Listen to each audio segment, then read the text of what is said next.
What's up everyone, and welcome back to the MMA Zone. Today, let's get started with Dana White goes off on MMA promotion. Max Holloway's last-second knockout of Justin Gaethje will go down as one of the greatest finishes in the history of the UFC. The win cements Holloway's position as one of the biggest stars in the sport and opens up a wide variety of options for him going forward. Given that Max is the #1 contender in the featherweight division, a fight with newly crowned 145-pound champ Ilia Topuria will also be up for discussion. Although a win over a lightweight contender like Justin Gaethje definitely inserts Max in the title conversation at 155 pounds too. And then there's the small matter of having the BMF belt to defend and the amount of exciting opponents that fight could attract. During the UFC 300 post-fight press conference, Dana White was asked whether there will be a possibility of Holloway headlining a large UFC card in his native Hawaii. Dana asserted that Hawaii unfortunately didn't have the right infrastructure to host an event of that scale, referring specifically to the absence of a suitable venue. When one reporter pointed out that Bellator had held shows in Hawaii, Dana took the opportunity to belittle PFLator and mock their low attendance and poor promotion. You think all 550 of my employees don't want to go to Hawaii and do a fight? Believe me, we do. I want to go to Hawaii. Hawaii has been good to this company and to this sport for a very long time. Max Holloway is an we're talking tonight. The kid went to a whole nother level tonight and he was already a superstar. They don't have the infrastructure for a fight over there. We can't do it.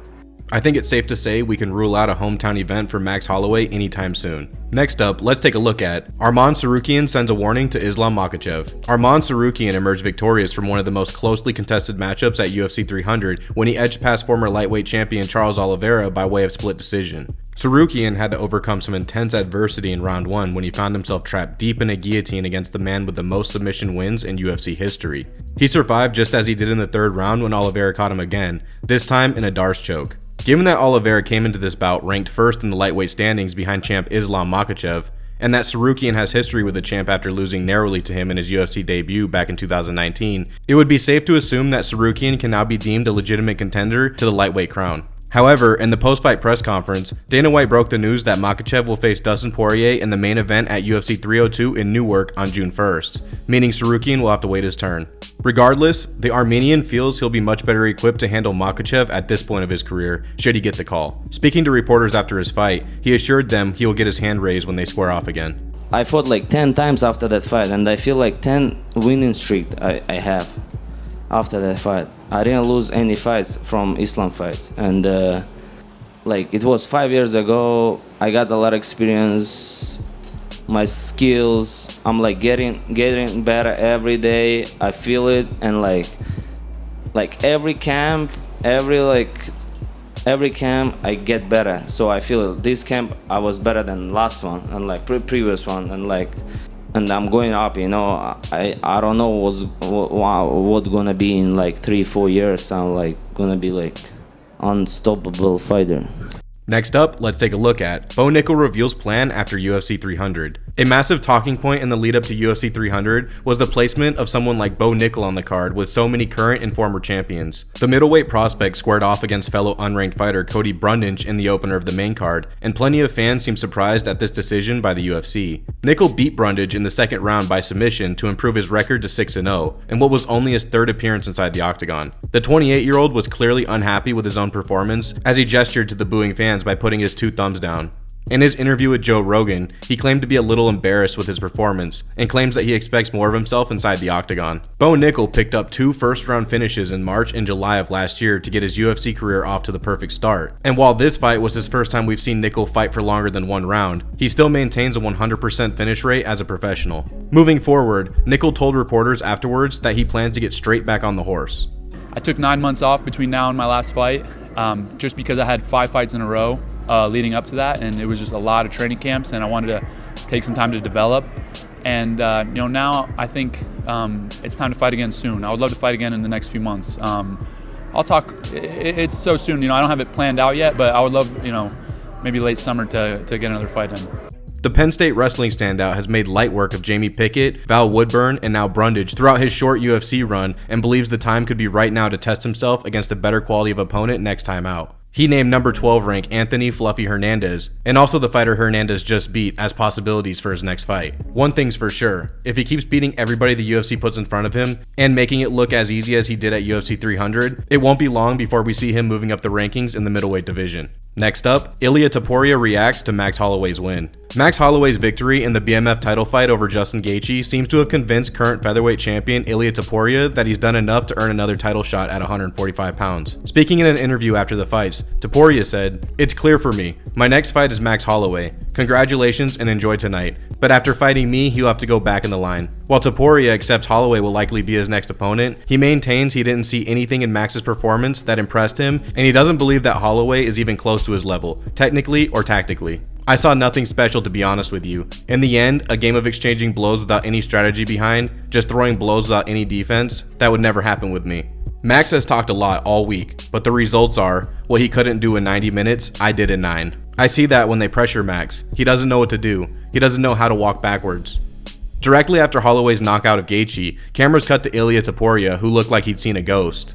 But Holloway doesn't believe anything should be read into that. He said at the post-fight press conference, "Yeah, I saw it. People saw it, but I don't know. Like, you know, like everybody's like, oh, he's like whatever, but you can't. I don't know the dude. You know what I mean? You don't know if he's socially awkward or something. So like maybe that's just what he is. You know, no. Fair play to him. You know, I don't know how animated or whatever he is. So I ain't gonna take to it. This guy is a world champion." Next, let's take a look at Paddy Pimblett gets called out in an interview. Bobby Green picked up an impressive victory over the veteran Jim Miller on the prelims at UFC 300, and during his post-fight interview called for a fight with Paddy the Baddy Pimblett. When asked by the press afterwards what he thought of Pimblett's skill set, Green explained he hadn't paid much attention to the Brit's abilities as a fighter.